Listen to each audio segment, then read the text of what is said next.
When I arrived at the gas station for my first shift, the place looked quite normal. It was one of those standalone branded gas stations named a generic Star Gasoline and clearly family-owned. It was a bit run down but serviceable, and only one car was currently pumping gas. The gas tanks were lit by a single yellow light that hung in the center, casting shadows in all four directions like a compass dial. The actual convenience store part of the gas station was typical.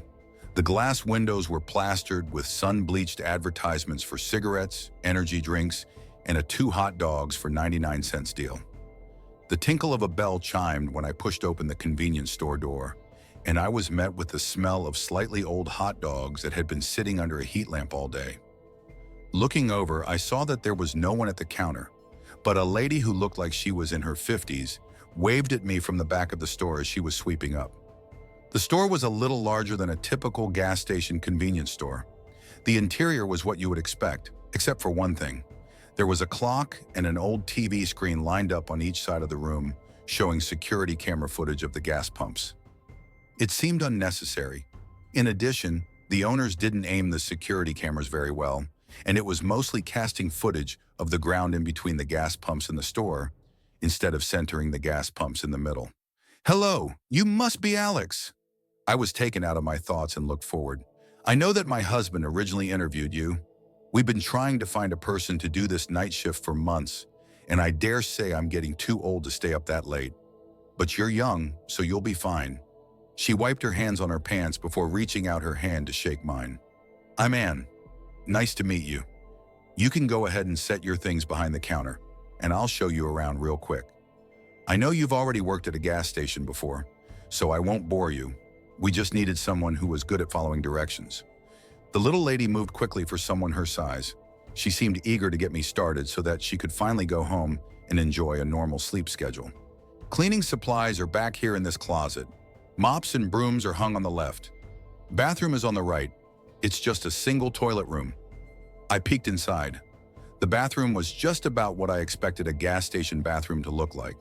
The walls were all scratched up from druggies probably sketching their initials all over it, and the tiles had a nasty brown stain from years of use. But it smelled clean, at least like bleach, and there was hand soap, which wasn't always a guarantee whenever I used a gas station bathroom. "I'll give you a list later with the cleaning tasks and when to do it, since you'll be closing up." Finally, she led me back to the front, showed me how to use the cash register and the debit card machine, and we were just about done. She dug into her pockets and pulled out a pair of keys. "These are the keys to lock up, one for the front and one for the back door. Near your chair at the register, there's a yellow list of the cleaning tasks. The most important one is the red sheet." She pointed at the bright red paper sitting next to the register. "Read that and learn it by heart, and you'll have no problems." "Thanks, I'll take a read. Did you bring a good watch like I told you to?" "Yes, I did, though it looks like you have so many clocks in here. I feel like I don't really need this watch to tell the time." "Oh no, you'll definitely need it. Trust me. You've got another, 15 minutes before your shift starts. Go sit down and start on some of those tasks. Keep it with you for a few days. You'll know it by heart soon enough. I don't need it anymore." I learned quick. She picked up her bags from behind the counter and left. There were no customers anymore, and it was relatively quiet. It was almost 10 p.m., and by now there weren't even any cars passing by on the road outside in this small town. I gazed outside again at the lone gas station, light flickering occasionally in the distance. The light illuminated long, stretching shadows of the gas pumps. All four shadows were cast in the same direction, towards the convenience store, almost like they were crawling towards the building in parallel. I picked up the 2 instruction sheets. Both were laminated and printed on sturdy cardstock and a little grimy from use, probably because many employees had to refer to them often. The yellow sheet didn't seem all that interesting, just a lot of mundane tasks like mopping up and taking out the trash at the end of the night. The red sheet, however, had blocks of text on it. "Welcome to Star Gas Station. This is your night shift employee manual. Please follow all instructions with great care. It is important that you are punctual and uphold the quality of service that our customers expect, even during the late night hours. We strive for peace and harmony with our neighbors night and day. A clean store with busy employees is a happy and occupied store. 2.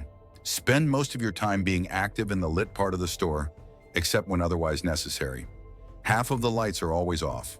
3. Before 10 p.m., turn off half of the store lights. It does not matter which half of the store you keep lit, but whatever you choose, keep it for the rest of the night. If you turn off all of the lights, it makes the store look closed. You will need the unlit part of the store later. 4. If you need to use the bathroom, keep the door cracked so that you can keep an eye on the security footage on the TV monitors. Throughout the night, you might notice puddles of water and heavy dust on the floor and table surfaces in various places. Try to clean them up when you can, using the provided mops and dusters. Puddles and dust make the store look abandoned and unkempt and will attract attention. A clean store is a happy, occupied store. We recommend occasionally patrolling the store to look for water or dust that you might miss. Remember to check the employee break room. Around 12 a.m. or earlier, prepare the mop bucket with water and soap. At 12:05 a.m., go to the back of the store to the refrigerated drinks aisle and mop the aisle continuously until 12:25 a.m. Do not leave this aisle or stop mopping until the specified time for any reason. You may feel something watching you and a strong desire to leave the aisle and hide. Do not listen to this urge. Act normal and do not show signs of fear. You may go back and forth down the aisle until time is up. Management recommends keeping your head down, keeping an eye on your watch, and wearing some headphones with music to help you block out sound. The quality of your mopping does not matter, but it is important that you appear busy at work. 7. On the walls next to the cash register is a camera feed of the back lot that is different from the other camera feeds. You do not need to check this feed too frequently, only once every 30 minutes at the top and bottom of the hour. At any time of the night, if you see a shadowy figure standing in front of the camera feed and staring directly at you into the camera, calmly and slowly duck down under the register so that you no longer are able to see this particular monitor screen. We call this figure Fred. Wait 5 minutes and use the provided compact mirror underneath the cash register to indirectly check if Fred is still there. If he is still there, continue checking every 5 minutes until he leaves. 8.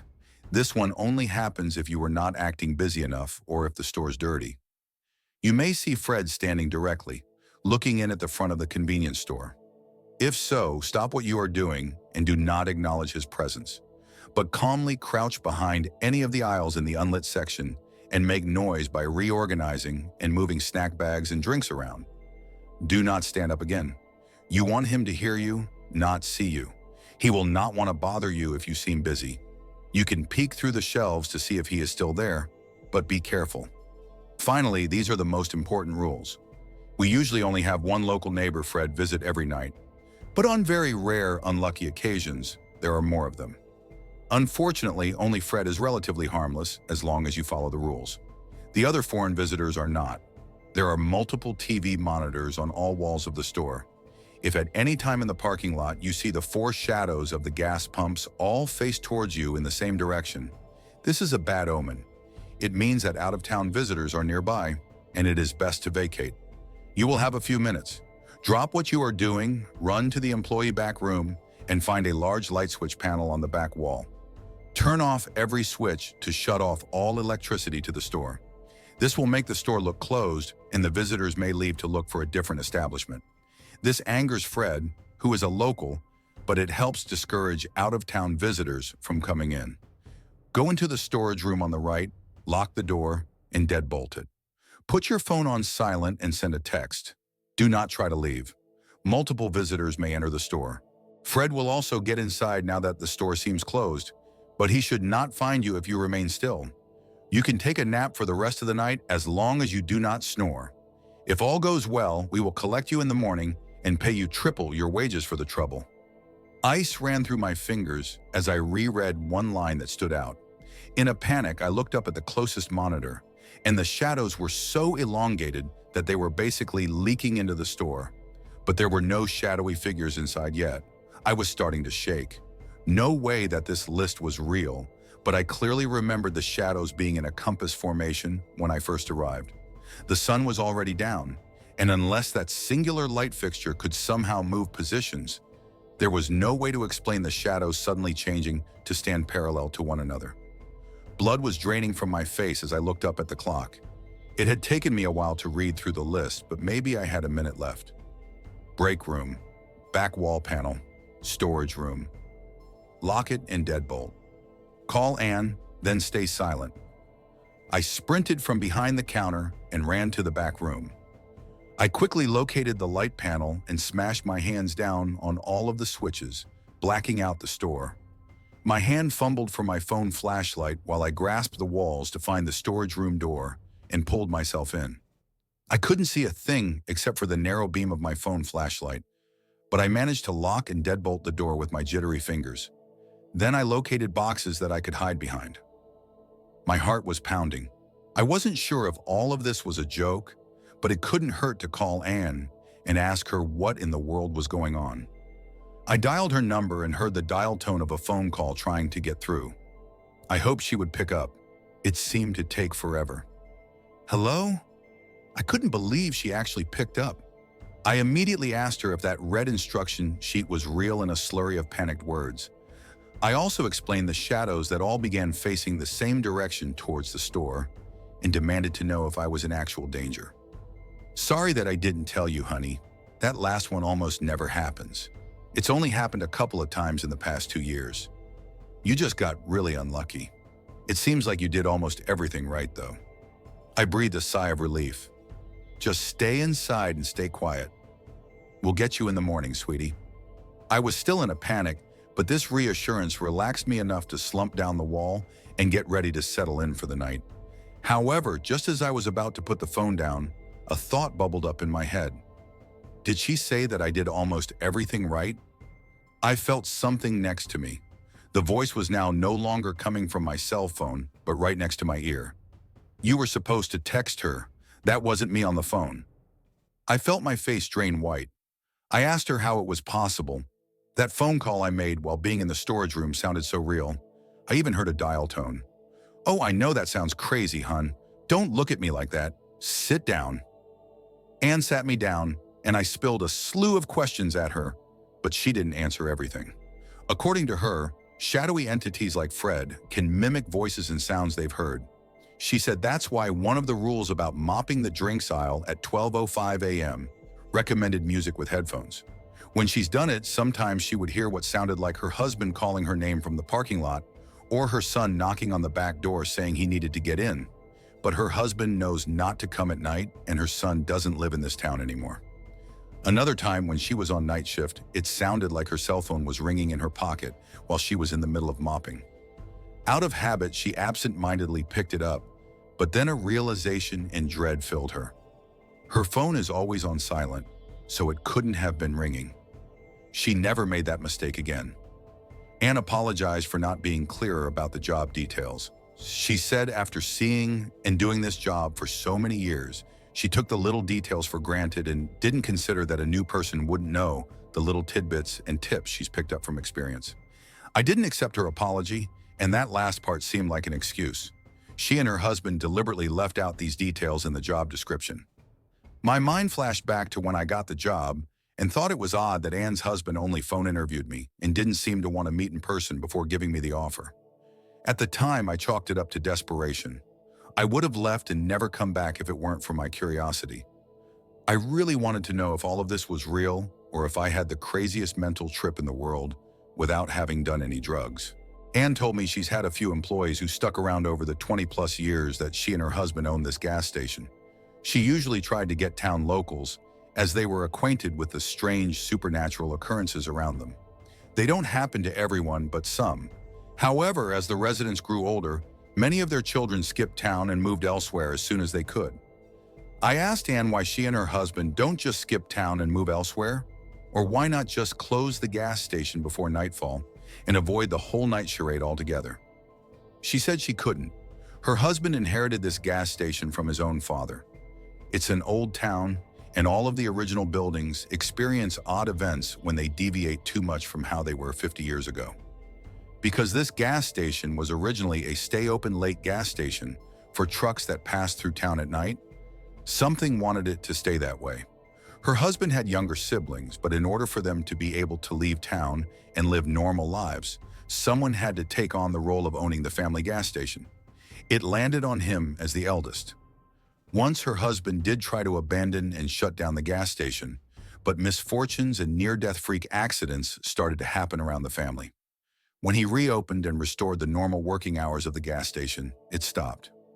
The big question you guys probably want to know is how I'm still here to type up this report to you. I have no memory whatsoever after hearing Fred speak into my ear in that storage room to later, when I woke up lying face up in the employee break room. Light streamed from the front of the store, and I realized it was daylight. Long story short, I didn't die that night in the gas station. That's not the case for my predecessor in this job, apparently. Anne says others have mysteriously disappeared during their shifts before, presumably because they made a mistake. Anne doesn't know if they died or if something else happened to them. Anne and her husband reckon that it had let me off easy. It had let off another employee easily before, but took his leg like it took his leg off clean. He technically lived through the encounter but died from bleeding out in the middle of the night while blacked out. Obviously, both Anne and her husband have survived making mistakes more than once, probably because they had inherited the gas station and were needed to run it. I wasn't sure whether to believe them. I tried asking for the names of the previous employees, but Anne refused, citing privacy for the families affected. She couldn't stop me from Googling missing person reports, though. In such a small town, it would surely have been all over the newspapers and town talk. However, I should tell you all that I didn't survive completely unscathed. The ear where I heard Fred speak was now deaf. Even though Anne was being somewhat uncooperative and a little sketchy, she looked at me with genuine concern when she realized that I had lost hearing in one ear as a result of working that shift. She eventually divulged the reason she had worked the night shift for so many years. Her husband had gone completely blind. He had accidentally fallen asleep during a night shift years ago and woke up to Anne shaking him the next morning. It was a bright and sunny day, but he asked her why the lights were still off. Anne herself was getting older and worried that she might fall asleep on the job too. She needed a replacement. Perhaps that was why I survived when others didn't. I wasn't sure if it was the truth or a veiled threat. Next, I wanted to know, who or what the heck was Fred? Anne shook her head and told me, "That's a story for another day, not now. You're tired from the shock. Go home and rest up." I refused and demanded to know about Fred, insisting on my right to understand what almost killed me. Shaking her head vigorously, Anne began to usher me out of the gas station. "I'll tell you another time. You can have the rest of the week off, but I need you back on Monday." Monday. This lady thought I'd come back? Before I could shove my way back inside, Anne quickly locked the door to keep me out. Despite it being opening hours, she ignored me completely. As she walked away, I muttered under my breath, "Fred wouldn't like that you locked the door." Fine. Bewildered and with my head swimming with more questions than answers, I turned to my car and drove home. I got my left ear checked by a doctor, who told me my eardrum had blown out and was beyond repair. I might regain slight hearing, but I'd never recover full functionality. Since then, I've tried applying for other local jobs. I was determined not to return to the gas station. There was no way I was ever going back to that crazy place. Not for any paycheck, but something didn't want me to leave. Whenever I applied to jobs in person, I'd get turned down immediately, despite being qualified. They'd say I wasn't a good fit, or that the position had already been filled, sometimes hours after it had been posted. When I tried emailing applications, I received bounce-back errors saying the recipient's email address didn't exist. To rule out user error, I had a friend from another city apply to the same jobs. His emails went through just fine. When he applied on my behalf using my resume, he was turned down immediately. It didn't take long to put two and two together. Something wanted me to stay. The first night after the gas station incident, I saw it. At 10:30 p.m., I stood in front of my mirrored closet door when I noticed a shadowy silhouette behind my curtains. Its edges weren't solid, like a person backlit by streetlights. It was blurred, almost translucent. It didn't move but seemed to face me. I froze. After about 10 seconds, the light in my room suddenly turned off. I dared not turn around as icy dread crawled across my scalp. I blinked and the silhouette was closer. If it had a face, it would have been pressed against the glass. Fighting every instinct to stay still, I forced myself to move, I bolted into the bathroom and began noisily brushing my teeth and splashing water as if preparing for bed. In my panic, I knocked over a ceramic toothbrush holder, shattering it on the floor. I was sure this was the end, but death didn't come. Not yet. The icy sensation eventually left. Using my phone camera to peek at the window, I saw that the figure was gone. I went to bed but barely slept. Every night since, the figure has returned. I've thought about getting blackout curtains, but the thought of being unable to see it terrifies me even more. I've learned that if I'm in bed and still by 10 p.m., the figure checks on me and leaves without incident. But as Monday approaches, things have gotten worse. My car won't start. Keys go missing and later turn up in strange places, like bushes outside my apartment. The final straw came when my apartment door jammed in an unlocked position, despite being perfectly functional. Remembering the gas station's rules about shadowy figures, I installed a cheap deadbolt on the door. I've decided to go back to the gas station on Monday. Just one more shift. Maybe then this freaky stuff will stop. I haven't been eating or sleeping well. The constant pressure and fear are crushing. If anyone has suggestions on how to survive Monday's shift perfectly, I'd be grateful. There are so many rules to remember, but if Anne and her husband can manage them, so can I. Until then, I remind myself, act natural. Don't be afraid. I am a normal, good citizen. I will go back to work. A busy citizen is a good citizen.